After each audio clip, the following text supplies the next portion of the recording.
Boa noite a todos os ouvintes que estão aqui conosco. Esse é mais um podcast Terras Americanas.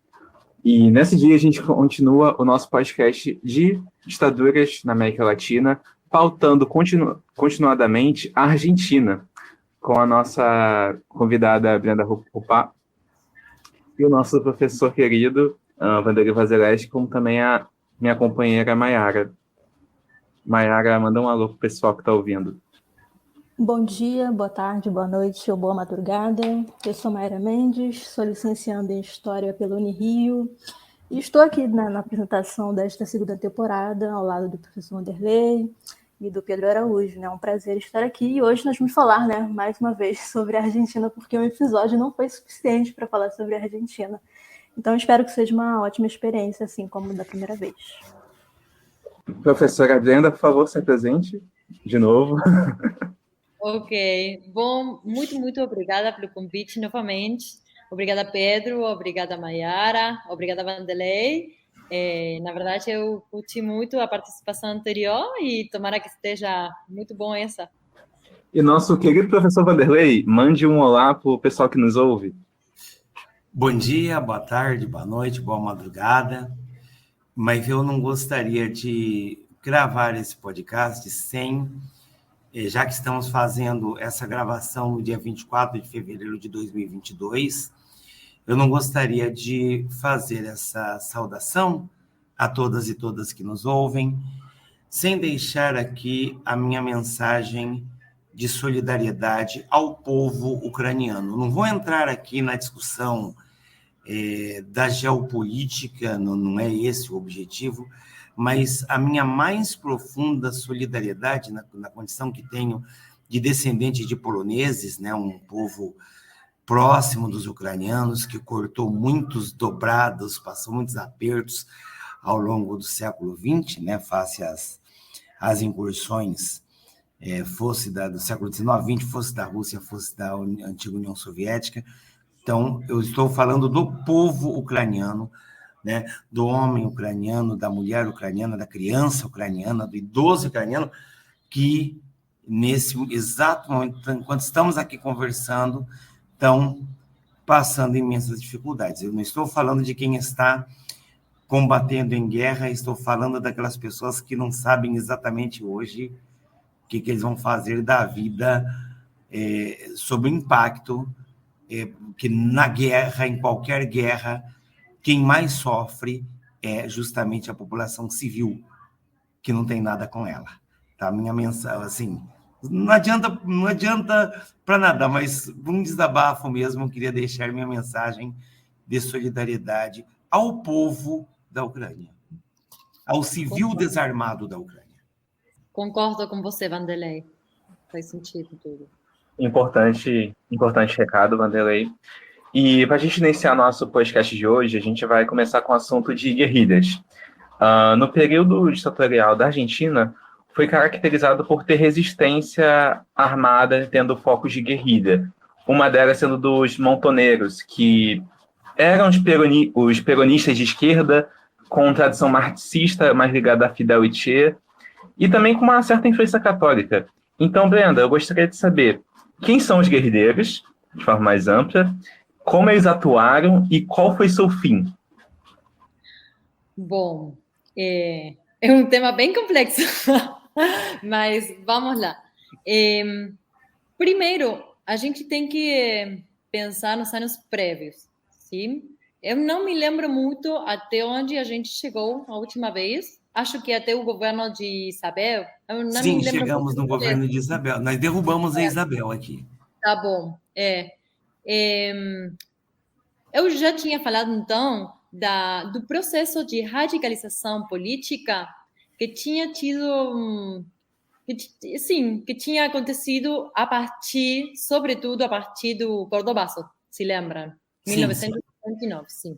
Então, tem aí um processo forte, profundo, de radicalização social e política, do qual as organizações político-militares, como a gente chama, são um aspecto dela.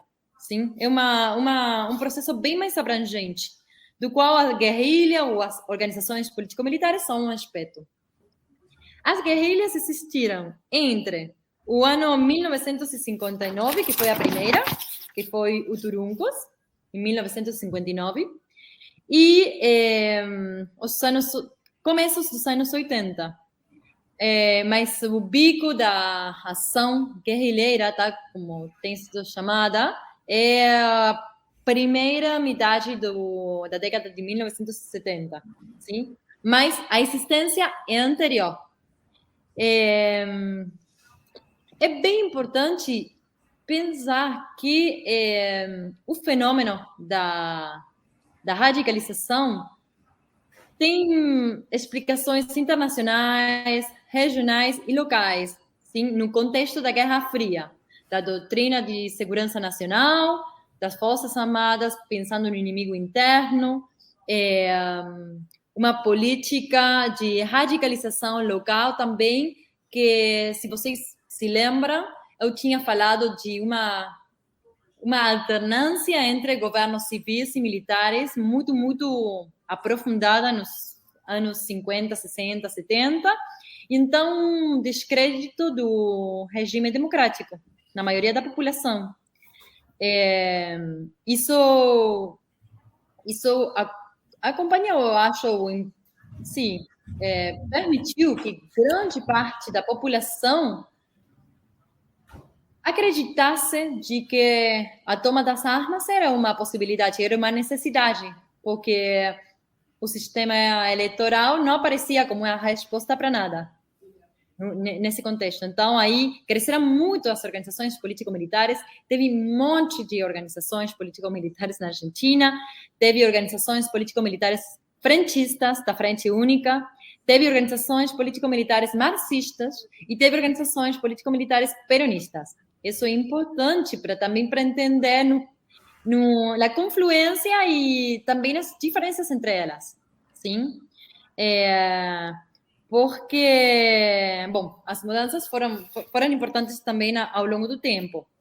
Então, vocês bem colocaram que as mais importantes no período que a gente está abordando hoje são o Exército Revolucionário do Pueblo, faz o braço armado do PRT, e Montoneros, sim? PRT, Partido Revolucionário dos Trabalhadores. Sí, desculpa, que tinha sido fundado em 1965 e no ano 1970 o PRT conforma o ERP, sim? E Montoneros tem um movimento, sim, que conforma-se a partir dos grupos nacionalistas e católicos dentro do peronismo, e até o ano 1973 coexiste com as outras organizações político-militares peronistas e depois conforma uma única organização. É importante señalar que para o período que a gente está abordando, a guerrilha na Argentina vai ser urbana, principalmente, sim? Os focos, as intenções de ter guerrilha rural, aí foram ou fracassaram, ou foram derrotadas, e existiram ainda no ano 1974 mais alguma, mas para a década... Desculpa?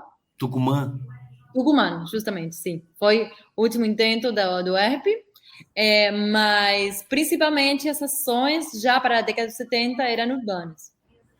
Isso é um distintivo do resto da América Latina, em grande parte, né? Então, voltando para o assunto, aí tem até o ano 1973, no contexto da radicalização, a gente colocou um ponto de inflexão no ano 1973, porque foi ali a eleição do Câmpora, o retorno do peronismo, no sentido amplo, no poder, dos governos peronistas, a gente fala.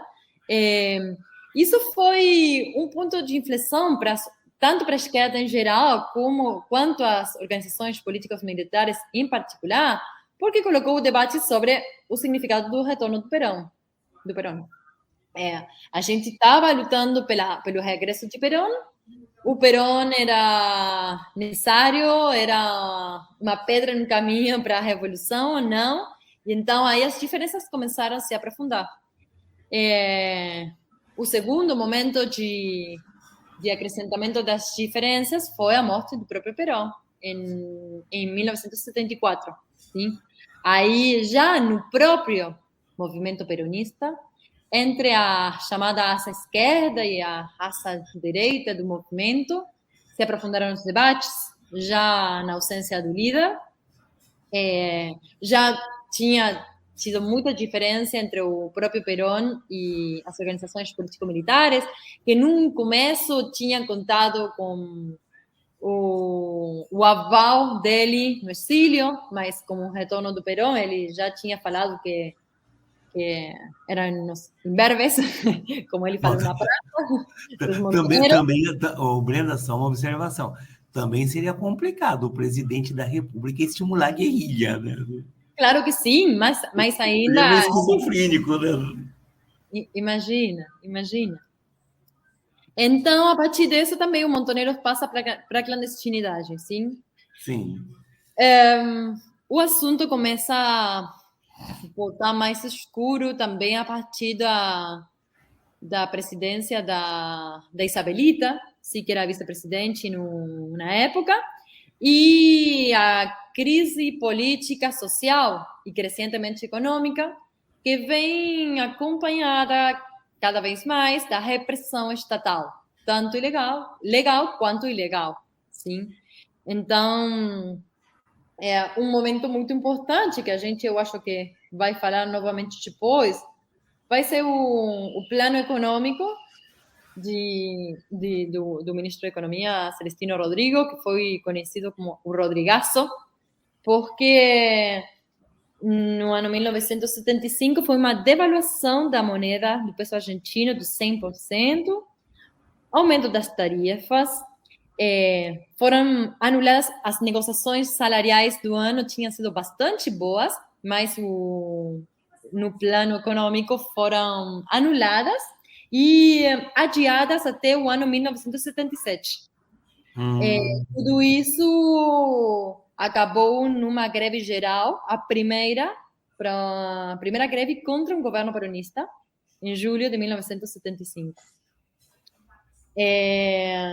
E então a situação da crise econômica, embora a participação do salário no PBI era ainda bem alta, sim, porque depois a gente vai comparar o que aconteceu com a ditadura, não dá para comparar os dados, ou seja, a situação estava complicada, desocupação, embora não era ainda um problema estrutural na Argentina, tinha começado a crescer, mas nada a ver com o que veio depois, né? E então, no ano 75, o que aconteceu foi que já existia desde o ano 73 a chamada AAA, Aliança Anticomunista Argentina, criada pelo ministro de Bienestar Social, López Rega, que era uma organização paraestatal de repressão, sim? E para além disso, no ano 1975, a presidente aprovou o chamado Operativo Independência para acabar com a guerrilha rural que estava tendo lugar em Tucumã, como ERP, sim? Isso foi a repressão clandestina, as Forças Armadas avançando e fazendo, tendo muito a ver com a segurança interna do Estado. E, bom, aí a situação já foi se precipitando para o que vai ser o golpe, sim? Que é bem complexo pela situação, pela confluência de diferentes setores das Forças Armadas, empresariais, a Igreja Católica, enfim, tudo que a gente hoje conhece mais profundamente a partir das investigações e dos juízos. Qual foi o pretexto para o golpe, Brenda? O pretexto foi a luta contra a subversão. Sabe, o golpe teve uma cara muito liberal republicana, porque a gente falava antes de gravar sobre a ditadura, não tinha uma propaganda autoritária, nada a ver. Chamava para acabar com o populismo, para proteger a República contra os inimigos da ordem ocidental e cristiana. Era isso. Então, nessa propaganda apareceu também um conceito de subversivo, que na linguagem cotidiana aí ainda agora ninguém fala de subversivo. Aqui já fala, viu, Brenda? Sim, eu sei, mas aqui, claro, aqui o movimento pelos direitos humanos foi diferente também, né? A gente Sim, teve claro. isso, não teve, ou seja, teve anistia, mas depois não. E o conceito de subversivo, então, era suspeitar do vizinho, do amigo, daquele que alguma coisa tinha feito, com certeza. E então, seria interessante depois, se eu pudesse lhes compartilhar para a edição do podcast, se vocês quiserem, porque foi o primeiro comunicado das Forças Armadas, falando que a partir do momento, o general Videla, Macera e Agosti começariam a ser as autoridades máximas do Poder Executivo da nação. E então, aí, já estava na clandestinidade atuando, bom, já tinha recebido bastantes golpes para a organização, assim, repressão, tortura, legal, ilegal, mortes, e a ditadura foi a último patamar da luta contra eles, de algum jeito. Acabaram, sim, com sequestros, mortes, exílio. Para 1977, aproximadamente, o ERP já não existe mais. E Montoneros, no ano 1978, organiza desde fora do país a chamada contraofensiva estratégica. Eles voltam para a Argentina, clandestinamente, aproximadamente 200 militantes, 100 deles morrem, e sim. Bom, você poderia dizer que 100 deles sobrevivem, né? Porque com o grau de repressão, eles voltarem... Sim. Colega trabalhando sobre o assunto. Agora no juízo estão justamente sobre a contraofensiva, a repressão sobre a contraofensiva. Ah, tá. Esse ano, agora, estão sendo os juízes sobre o assunto. Uhum. Brenda, uma questão, ainda pensando na questão dos guerrilheiros, você poderia explicar um pouquinho, primeiro, qual a estratégia deles? Porque numa guerrilha você tem a estratégia que, é derrubar o governo, sim, mas como eles atuavam no cotidiano, por exemplo, ou, por exemplo, você falou que era principalmente guerrilhas urbanas, como se davam elas? Sim, bem. Então, bom, boa pergunta. Os guerrilheiros, teve um tempo que as pessoas, não só as pessoas, também os pesquisadores tinham muito preconceito sobre a guerrilha, não? Ou seja, a partir da transição democrática, teve na historiografia diferentes momentos da abordagem da luta política, da crise política e a radicalização daqueles anos. Então, no começo era uma banalização também do acionar da guerrilha, como separada da população, atuando por fora dela, sim. Mas já nos últimos anos se conhece que também tinha bastante trabalho no interior do movimento operário. Sim, tinha militantes. Você já sabe, você olha nos nomes e as profissões, as ocupações dos mortos e desaparecidos argentinos, você tem principalmente dirigentes sindicais, trabalhadores e trabalhadoras, e os militantes das organizações político-militares. Então, também eu estou muito tingida pelos debates das organizações que eu estudo, que não são político-militares, eram organizações da esquerda marxista que lutavam pela insurreição e nadar como pés na água do mal e tudo isso. Então, elas eram muito críticas das organizações político-militares por considerarem que elas atuavam por fora do movimento. Mas nem tanto assim, ou seja, o crescimento da guerrilha também dá conta de um apoio e de que, de algum jeito, dialogavam com as necessidades e as leituras e análises que o que os militantes e que a população fazia da realidade. Os atentados urbanos podiam ser colocar uma bomba numa empresa, num estabelecimento público ou privado acusado de tal negociado, de trair a pátria, dependendo muito da organização mesma. A gente tinha dezenas de organizações político-militares e cada uma tinha um programa também diferente, sim. Muitas eram de propaganda, outras eram de sequestro, de assassinato, mas muito para propagandizar, né?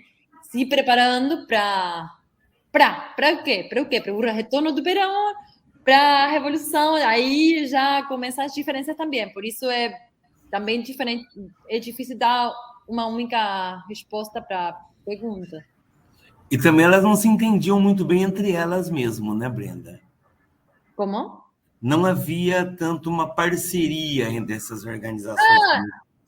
Tinha algumas frentes entre elas, algumas confluências, mas cada uma tinha sua organização, seu programa, era assim, cada organização seu trabalho, né? Sim.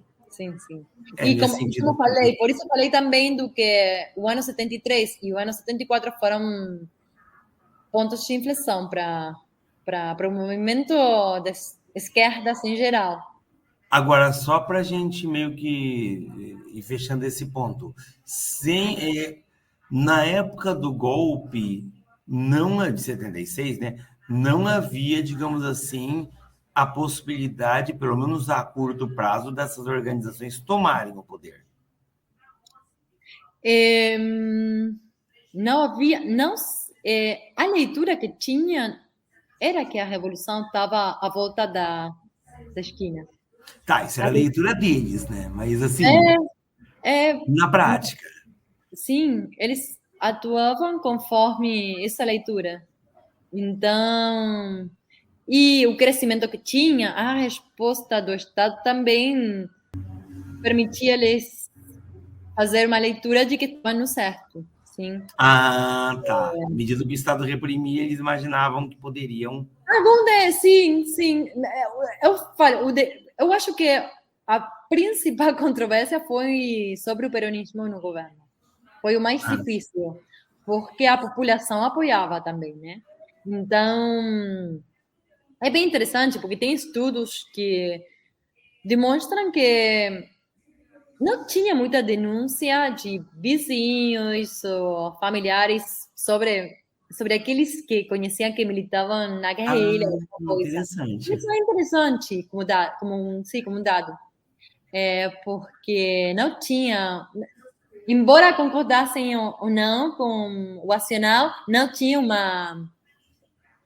Não sei, a gente não sabe se foi medo, se era porque concordavam com os métodos ou com a mensagem a gente não poderia afirmar essas coisas hoje, né? Porque a gente não denunciava. Mas o que acontecia, tem alguns estudos que trabalham sobre essa questão, que não tinha um repúdio da população. Então, aí eles cresciam. O ERP, o PRTR, teve crescimento nos anos 74, 75.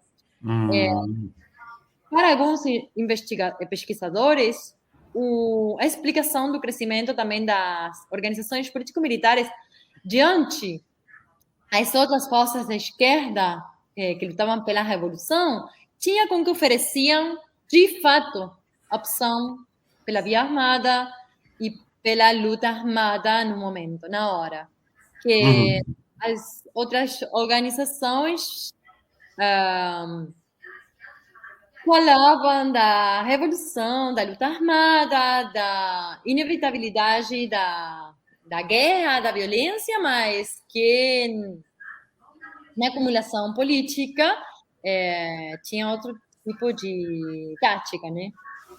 E então aquelas pesquisadoras que abraçam essa teoria também o fato de elas terem um aparato militar ativo era bem mais atrativo, mas para essa juventude radicalizada, para as mulheres que também tinham feito a sua própria luta nas últimas décadas, que era parte da contracultura da época, ser mulher, guerrilheira, era forte, né, na imagem.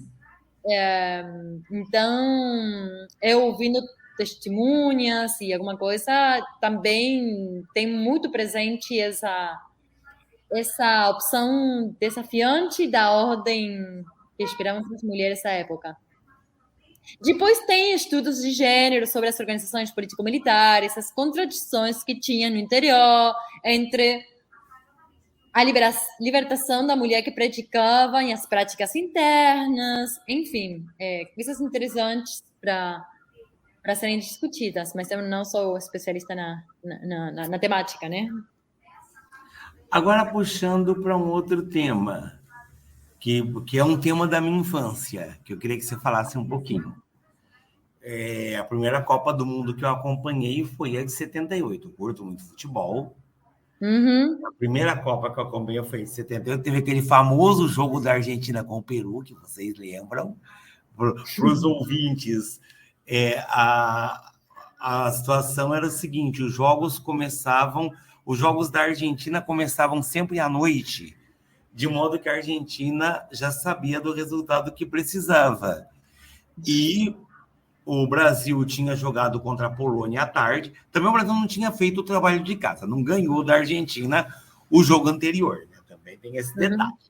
Né? O Brasil não ganhou da Argentina no jogo anterior, ganhou bem da Polônia, mas precisou que a Argentina não goleasse o Peru. E a Argentina goleou o Peru, né? 6-0, precisava de 4-0, mas foi 6-0 e foi um escândalo, porque se falava da questão dos jogadores do Peru terem sido subornados. Aliás, mais do que os jogadores, seria uma coisa até que envolveria os próprios governos mesmo, o governo militar argentino e o governo, à época, de direita do Bermúdez, no Peru. Mas o que eu queria que você falasse era de outra coisa, era justamente que a nossa ditadura também fez isso, né? A Copa não foi aqui, mas a Copa de 70 nós ganhamos no México. Entre outras coisas, a gente fez umas pequenas atrapalhadas. Por exemplo, a semifinal contra o Uruguai ia ser na cidade do México e inverteram para Guadalajara, onde o Brasil já estava um dia antes, entendeu? Não é só a Argentina que monta, o Brasil também monta, né?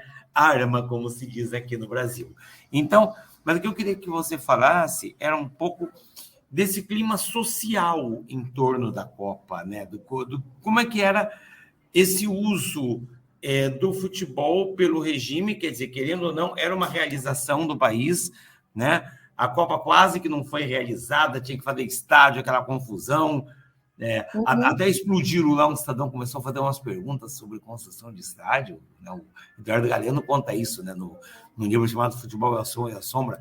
Eu queria mais que você falasse dessa questão social, dessa questão de como esse Estado investe nessa mobilização popular para usar essa bandeira azul e branca com aquele sol amarelo em torno de realizar a Copa e de ganhar a Copa.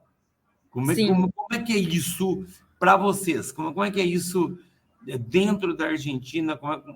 Dentro da Argentina, eu acho que hoje dá para saber que a Copa foi praticamente já arrumada, né? Acho que ninguém dá para desmentir nem discutir isso, mas não tem já muito debate sobre isso. Na época, o que eu posso falar que foi um recuso, ou seja, principalmente a ditadura se utilizou a repressão e a perseguição para garantizar a ordem que chamavam para garantir na ordem social na Argentina. Mas também a censura foi muito importante. E no quarto lugar, a gente pode falar da propaganda ou da publicidade. Sobre esse assunto, sobre a propaganda e a publicidade do Estado, do governo, que dá para entender também o uso que teve a Copa do ano 78, justamente para unificar ou tentar unificar os argentinos em torno de uma coisa que é muito sentida no país, que é o futebol, né? A ideia de que tem que também levar em conta que as divisões internas eram uma questão muito presente, que vão continuar presente depois na transição democrática, a ideia dos conflitos internos e que a gente tinha que acabar com isso. A ditadura queria demonstrar que era a garantia da unidade e a Copa, então, permitia se apresentar como unidade só a bandeira, as cores azul e branca, unificada sob o governo militar, né? Então, era uma espécie de pressão psicológica, né? Enquanto, assim, perto do estádio, da final, tinha tortura, tinha sequestro. Então, hoje que se conhece muito, é bem contraditório, né? Porque foi muito próximo ao golpe, embora já tivessem denúncias e, principalmente no exterior, se conhecessem os dados da repressão.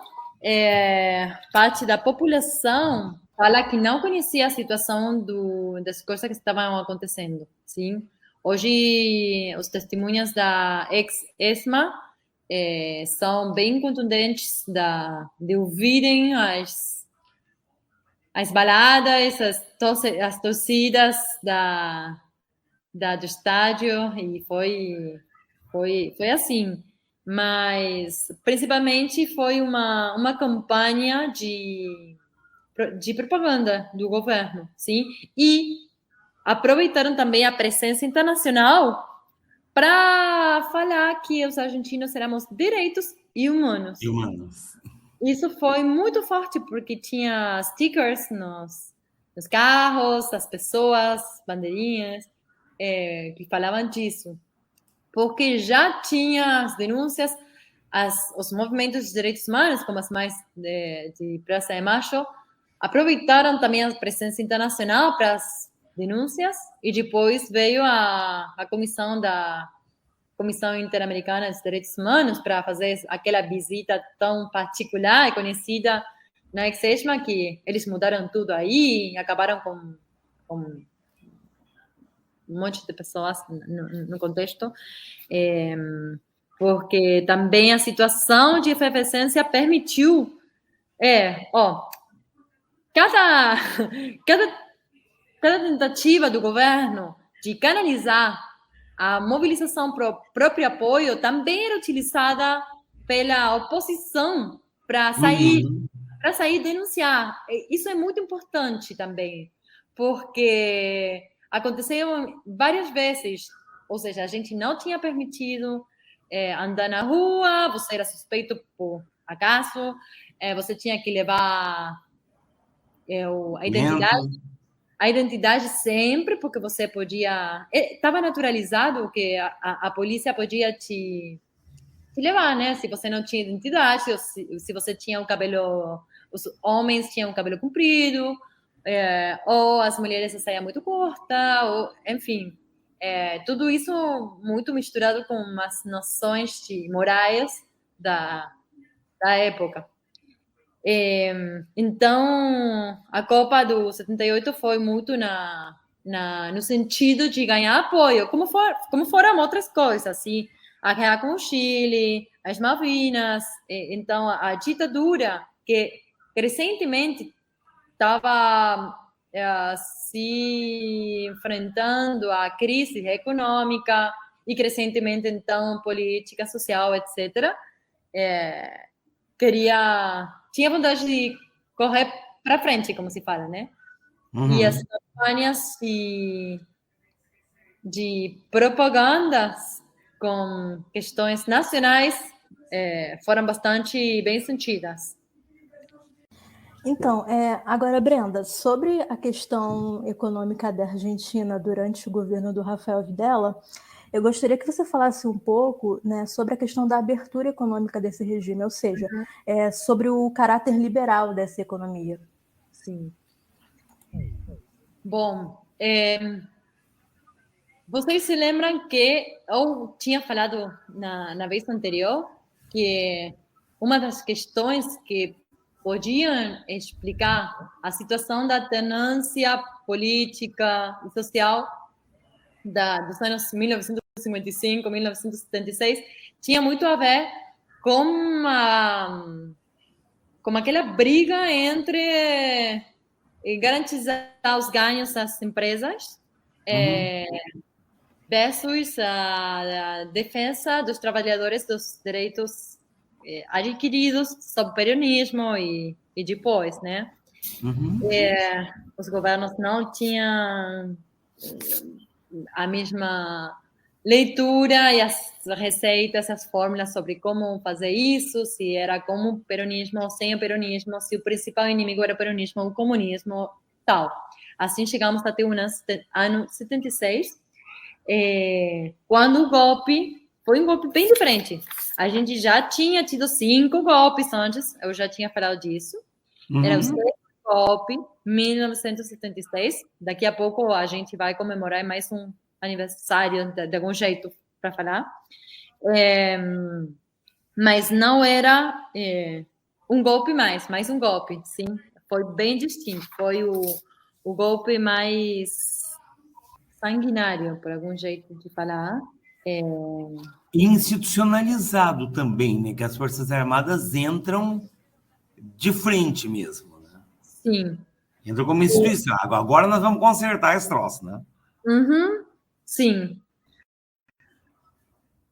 As mudanças que fez a ditadura foram bem profundas. Elas, então, se propunham para mudar e modificar profundamente as estruturas sociais e econômicas da Argentina. Na leitura de que o presente da época era um caos, que é um enfrentamento, a guerra contra a subversão, contra os inimigos da pátria, e então que eles vinham, não por acaso se chamaram processo de reorganização nacional. Então, eles vinham para reorganizar a nação, sob o pretexto da luta contra a guerrilha, né? Bem lembrar que no período prévio, os acordos, o ingresso da Argentina como FMI, tudo isso, foi sempre com governos ditatoriais ou não democráticos. Isso é bem importante lembrar. E então, no pêndulo, como a gente às vezes chama, aquele pêndulo econômico e político dos anos anteriores, também era essa luta pela chamada modernização e racionalização da economia versus os direitos sociais e políticos. Isso foi, de algum jeito, resolvido com uma ditadura, que acabou com todos os direitos, de fato. Então, aí abriu indiscriminadamente o mercado, inaugurou o chamado neoliberalismo na Argentina, que durou décadas. Foi a preeminência do capital financeiro estrangeiro sobre o capital produtivo e nacional, uma repressão sem antecedentes, garantizou aquele plano, a repressão, mas os detidos legais, mas os exílios, ou seja, tinha muita população perseguida ou fora do jogo, de algum jeito. Foi destruída a indústria nacional, cresceu a desocupação e a dívida externa cresceu por 5, sim? Aproximadamente uns 700%. O ministro famoso na época era o José Alfredo Martínez de Hoz, que era o sobrenome dele, vem da época da chamada Conquista del Desierto. Sim, a família dele foi um dos fundadores da Sociedade Rural Argentina no século XIX.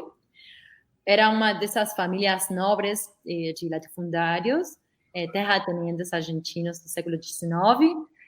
A família dele participou na conquista, da chamada Conquista do Deserto da Patagônia Argentina e ficou com terras no sul de Buenos Aires.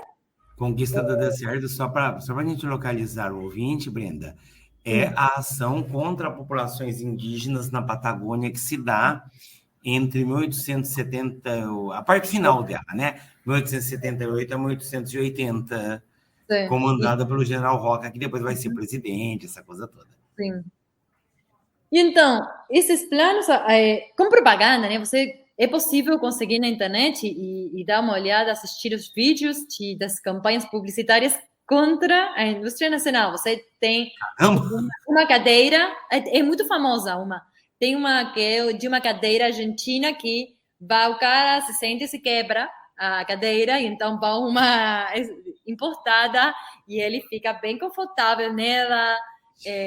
E essa bem grosseira, né, a publicidade. Teve um endividamento externo de 700%, devaluação da moeda, descem brutalmente os aranceis da aduana. As taxas alfandegárias. Isso. A redução do investimento público, a privatização de 120 empresas das 433 estatais que tinha, e depois a chamada quebra fraudulenta, ou seja, deram algumas empresas públicas para algumas pessoas que fizeram algumas coisas para elas quebrarem, então depois as privatizaram, justificando que não davam ganhos, então não fazia sentido o Estado mantê-las. Dá para entender isso? Bom, a gente que é brasileiro conhece bem isso, Brenda, com certeza. Qualquer semelhança com o país da bandeira verde e amarela não é mera coincidência. A produção industrial desceu 20%. Para o ano 1982, o PBI per capita tinha uma queda de 15%. O salário real, isso é bem importante, desceu entre a paralisação dos convênios e das negociações coletivas e a inflação e a devaluação, caiu 40% o salário real. E a participação dos salários no PBI, que no ano 75 era do 45%, desceu para o 34% no ano 83.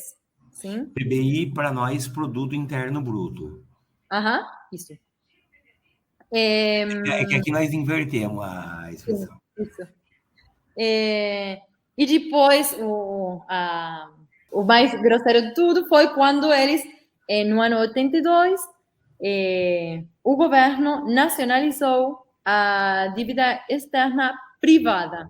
O Estado se fez... Ou seja, o Estado assume a dívida que capitalistas fizeram fora do país. Todo o povo argentino teria que pagar essa dívida. Isso fez com que a dívida fosse mais nunca possível de pagar. Não era a dívida externa, não era um problema no começo da ditadura. E quando eles saíram na retirada, o 40% dos ingressos do Estado eram para pagar a dívida. Bom, assim é fácil ser capitalista, né? Claro. Assim eu também quero.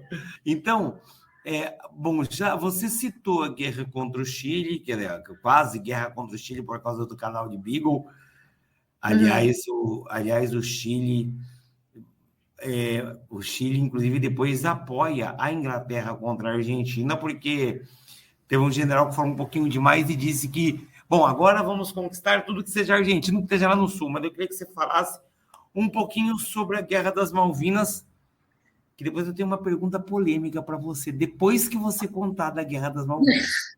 Mas depois você conta da guerra, que depois eu vou te fazer uma pergunta bem polêmica. Vai. A guerra, o que vocês no Brasil conhecem da Guerra das Malvinas?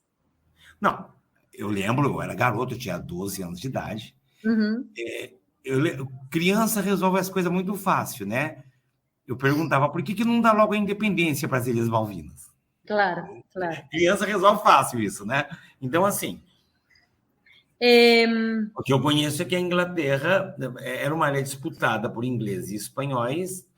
A Inglaterra, já antes da independência, na independência havia autoridades argentinas nas Ilhas Malvinas, os ingleses tomam em 1833 e ficam. Claro, isso. Bem, e imagina no século XIX, no contexto das guerras civis, da independência, da conformação do Estado Nacional, embora tenha tido tentos de incluir as Malvinas para o território nacional, não ficou como uma causa na qual o Estado enviou nem forças, nem exército, nada para isso.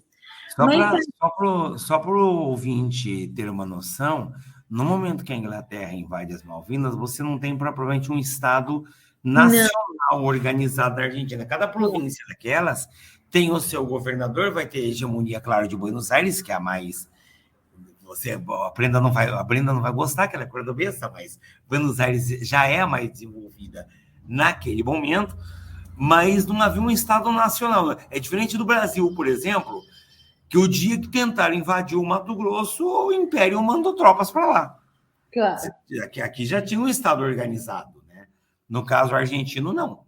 Não, em 1833, Inglaterra ocupa as ilhas até 1982, no contexto de crise da ditadura. Já tinha muita denúncia das organizações de direitos humanos, tinha greves, breves ainda, mas tinha greves, e teve, no ano 1979, uma jornada nacional de protesto que teve uma adesão de 40%, que é muito importante. Então, a crise econômica estava crescendo. Tinha começado no ano 82 a reorganização do movimento operário, que no dia 30 de março, e isso é muito importante no debate sobre as Malvinas, teve uma grande mobilização na Praça de Maio, um protesto contra a situação econômica, principalmente, né? e em oposição à ditadura. Então, tinha se conformado a chamada multipartidária, que era uma reorganização dos partidos políticos tradicionais. E a crise do regime já estava aí colocada sobre a mesa. Então, também uma análise estratégica da ditadura com o objetivo de conseguir apoio civil foi a ocupação das Malvinas, sim? Que é até hoje uma reivindicação popular muito forte, é popular, é também estadual, tem muito a ver com o trabalho e as concessões da questão nacional na Argentina, tanto desde o Estado quanto desde a população e todas as organizações anti-imperialistas que existem na Argentina também, desde o século XX. Brenda, agora eu queria te fazer uma pergunta bem polêmica. Tudo bem, eu entendo que a reivindicação das Malvinas é uma reivindicação nacional na Argentina, beleza, é uma causa nacional. Mas eu queria perguntar o seguinte, o que vocês fariam com os Kelpers? Kelpers são os habitantes lá das Ilhas Falklands, que se você falar para ele que é Malvina, ele briga contigo, que eles são mais ingleses que a rainha da Inglaterra. Sim. Bom, quando eu for presidente, não. O que você faz com o Kelper? Me conta. Devolve, bota num transatlântico e manda de volta? Qual é que é o negócio? Isso depende muito do programa de cada organização política, né? Mas eu acho... Não, isso é uma coisa que eu estou meio em tom de brincadeira, mas que é séria mesmo, porque, digamos assim, a população que mora lá se reconhece inglesa. Sim. Bom, mas eles ocupam um território, né? Que não é próprio. Enfim, não sei. Eu acho que daria para lhes oferecer a possibilidade de sair ou ficar. Não sei o que faria, na verdade. Mas tudo bem, as Malvinas são argentinas. Quando a Argentina ocupou as Malvinas, a primeira coisa que eles fizeram, o Pedro e Maiara, foi alterar a mão inglesa. Isso já era um escândalo. Isso já era... Imagina, você alterar a mão, que o carro lá é feito com volante diferente. Imagina, o negócio já... Não, então, a guerra começou o dia 2 de abril do ano 1982. Isso. Houve duas ideias que acabaram sendo falsas. A primeira era que os Estados Unidos seriam neutrais. E a segunda, que Grã-Bretanha não ia responder. Na verdade, que o que ia se preocupar por essas terras tão longe do seu próprio território e tudo isso. E, bom, acabaram que os Estados Unidos apoiaram também, de algum jeito, os britânicos e que os ingleses responderam. Então, Brena, encaminhando aqui sobre a questão das Malvinas, qual foi a resolução dessa crise? Eu estava falando que foi o governo tentou puxar para frente naquela situação de crise que tinha, conseguiu que a causa Malvinas fosse contasse com muito apoio da população. A gente se mobilizou, deu muito dinheiro, que foi, obviamente, roubado. Nunca chegou para os combatentes. Mulheres tecendo casacos e coisas para enviar. Imagina o frio naquelas terras. Muitos voluntários doando sangue, doando pertences, doando dinheiro, ou seja, foi uma mobilização muito sentido, na verdade. Mas, e o governo comunicava naqueles 24 dias que a Argentina estava ganhando. Estava vencendo, na verdade. E não era certo. acabou numa derrota militar, e isso foi um paradoxo, um governo militar que não consegue Ganhar uma guerra. nem ganhar uma causa, tipo, com tudo, ou seja, era uma vergonha também naquele sentido. E foi o final, de algum jeito, para o governo. Finalmente, o comandante em chefe da época, que era Galtieri, acabou sendo reemplaçado por outro, que foi Vignone, que foi aquele que chamou as eleições para outubro. E já a partir daí começou... Outubro de 83, no caso, né? Demorou um pouquinho. Isso, desculpa. Sim, outubro de 83. Isso foi o final, né, da situação da crise que tinha, mas que já tinha tido momentos anteriores de crise, de denúncia, de mobilização.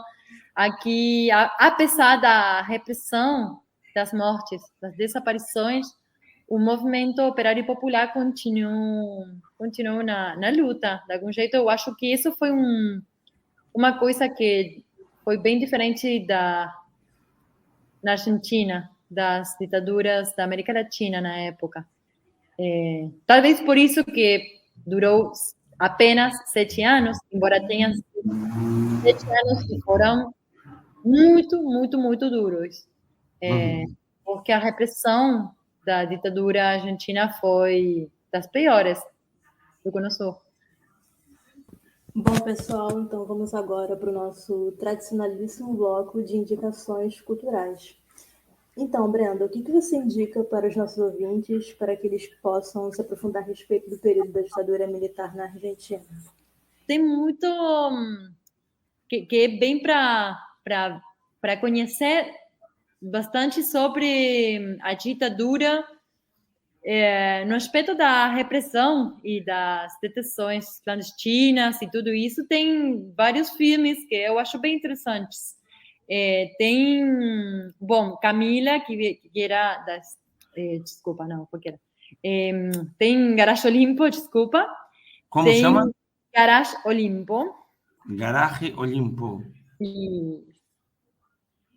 Que trata sobre uns dos centros clandestinos de detenção. Das últimas tem Infância Clandestina. Esse eu conheço. Isso eu assisti. O pessoal tá vindo do Brasil para cá, para a Argentina. Sim. Tem La História Oficial, que também foi muito conhecida. Excelente. Esse é internacional. Aquela História Oficial é a história de uma mãe que ela recebe em adoção, não, para ter filho. Isso acontecia, os militares que eram estéreis arrancavam das mãos de prisioneiras grávidas, né? Quando elas tinham os filhos, elas eram mortas e essas crianças eram levadas, né? Tanto que você tem as mães da Praça de Maio, que não deu tempo de a gente falar muito, e tem as avós da Praça de Maio também, né? Que são as famílias que buscam seus netos, né? E aí ela é uma professora de história. E ela conta a história, aquela história da Argentina, patriótica, aquela do jeito que o militar gosta, aquela romântica e tal. E aí ela consegue se comunicar com a mãe do que seria o pai da filhota dela. E aí quando ela descobre, afinal de contas, né, e a menina lindíssima, né, a menina fazendo aquela, né, as dancinhas dela, e aí quando ela descobre, e isso em plena crise da ditadura, tem aquela cena fortíssima, o pai dá uma portada na mão da senhora, né, o militarzão, né? Quando ele descobre que ele não consegue mandar na casa dele, ele fica muito apavorado. Isso, aliás, costuma acontecer muito, né? Então, muito interessante. E tem um livro que eu queria aproveitar o teu gancho, o Pedro e Maiara, porque em português, as pessoas ainda têm uma certa resistência ao espanhol, chama-se A Ditadura Militar na Argentina, de Marcos Novaro e Vicente Palermo. É um livro a ditadura militar na Argentina. Tem traduzido para o português. É interessante porque eles são muito didáticos, eles escrevem para quem não conhece, sabe? Uhum.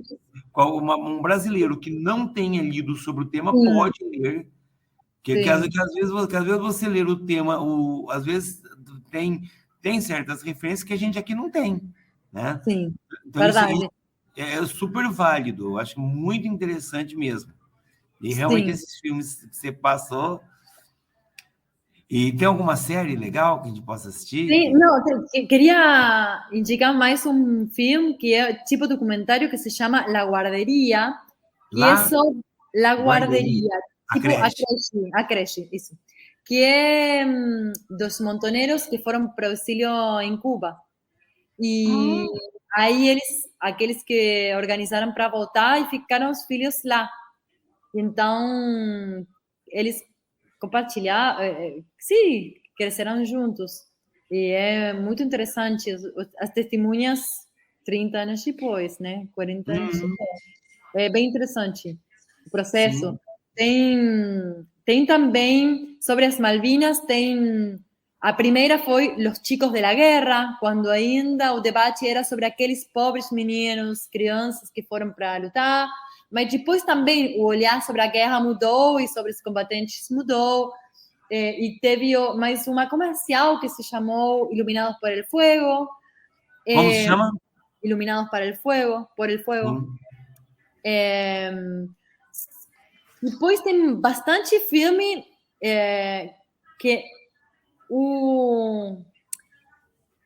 que a ditadura está como contexto, mas não é sobre algum assunto particular da ditadura. E para mostrar, eu acho que Garagem Limpo é sobre a repressão clandestina e os centros de detenção. Depois, sobre a repressão do movimento estudantil, eu ainda não assisti, mas é de uma estudante do ensino como é que se chama no Brasil? Ensino médio. Ensino médio, sim. Sinfonia Paraná, que era estudante do Colégio Nacional de Buenos Aires, que é tipo Pedro II no Brasil, que depende da universidade. É um ensino médio muito, muito, muito prestigioso na Argentina, em Buenos Aires, mas na Argentina toda. Sinfonia Paraná. E depois tem documentários sobre Montoneros, sobre o ERP, tem um monte, tem muito. Você indica algum sobre a Copa de 78, Brenda? Não me lembro, mas o outro dia comecei a assistir o seriado sobre o Maradona, achando que eu ia ver a vida do Diego, mas eu odiei o seriado, porque é um produto for export, que tem muito sobre a situação da política na época, e se mal não me lembro, o Garagem Limpo tem o contexto da Copa num momento, mas o seriado sobre o Diego Maradona tem bastante da Copa de 78 e o contexto, porque tem muito da mensagem politicamente correta para público internacional. E então, Diego Armando Maradona, no ano 78, não tinha nada a ver com Madres de Plaza de Mayo e com as abuelas, mas tem bastante delas nos episódios. Maradona, tem bastante, sim, o seriado dele tem bastante. Embora ele em 70, realmente naquela época ele não tinha nada de esquerda. Não.